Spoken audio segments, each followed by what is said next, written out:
মুঠোফোনে বন্দি এ জীবন থেকে হারিয়ে যেতে বসেছে কত কে। ইন্টারনেটের জামানায় বদলে যাচ্ছে শৈশব। পুতুল নাচ আজকাল আর কতজনই বা দেখে। আগে পুতুল নাচ আসলে ভিড় জমাতেন ৮ থেকে ৮০ সকলে। সময়ের সঙ্গে পুতুল নাচের প্রতি মানুষের আকর্ষণ কমলেও বৈঁচি গ্রামের নাবাড়ির রথে আজও আসে পুতুল নাচ। ধীরে ধীরে সময় অনেকখানি বদলেছে। সেই সব দিন এখন আর নেই। এখন মানুষের হাতে হাতে মোবাইল। চাইলেই ইউটিউব, ফেসবুক খুলে রিল সহ বিনোদনের হরেক বিষয় দেখে নেওয়া যায়। তাই পুতুল নাচের প্রতি আগ্রহ অনেকটাই কমেছে। তবে এখনো কিছু কিছু জায়গায় পুতুল নাচ দেখা যায়।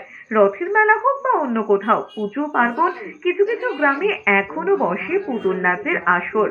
ঠিক তেমনি হুগলির পান্ডুয়ার বৈঁচি গ্রামের রথের মেলায় দেখা মিলল পুতুল নাচের। আগে মোবাইল টোবাইল ছিল না, তখন আমরা এইসব চালাতাম। আর এখন মোবাইল টোবাইল হয়ে গেছে, এখন আর দেখতে যায় না। এখন ওই সরকারি মতে পাঠায়, সরকারি সংস্থায় আমাদের নাম আছে, তখন ওই সরকারি শো হয়, মাসে একটা কি দুটো এইভাবে আমরা দেখাই।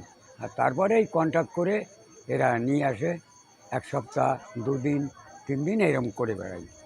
ওই 1 মাস, 1 সপ্তাহ এইভাবে আমরা প্রত্যেক গ্রামে গ্রামে দেখাতাম। পয়সা দিয়ে ওরা টিকিট কেটে দেখতো। এখন আর ওই জিনিসটা হয় না। কেন হয় না? মানে এখন আর ওই পয়সা কড়ির অসুবিধে, তারপর লোকজন পাওয়া যায় না। এখন আমরা এই যাই কন্টাক্টে 5 দিন 6 দিন 7 দিন 1 সপ্তাহ বহু বহু দূরে চলে যাই। পুতুল নাচের অবস্থা খুবই শোচনীয়। কেন?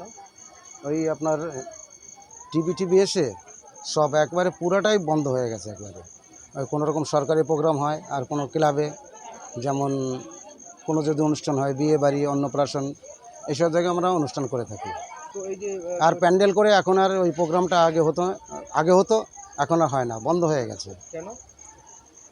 এখন আপনার এই ক্যারিং খরচাটা অনেক হয়ে যাচ্ছে, লোকজন এর মধ্যে কেউ ঢুকছে না এইসব প্রোগ্রামের মধ্যে আর মানে এই সংস্থায়। না না না না না নতুন প্রজন্ম কি আসছে? না না না একদম নেই।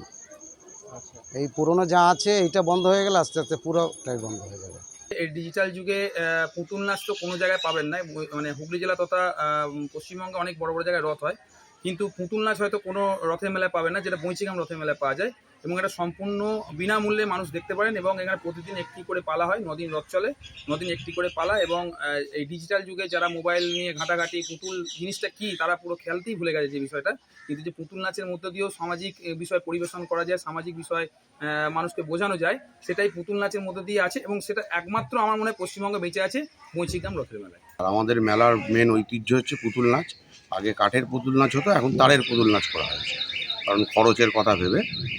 আর প্রচুর জনসমাগম হতো আগে, এখনও হয়, তবে তুলনায় কম। চারিদিকে আরও রথ হওয়ার জন্য অনেক কম, কিন্তু পুতুল নাচের ভিড়টা এখনও আছে। পুরনো ঐতিহ্য, বহু পুরনো ঐতিহ্য, আমরাই একমাত্র ধরে দেখতে পেয়েছি। হুগলি থেকে সুমন করাতির রিপোর্ট, এস নিউজ।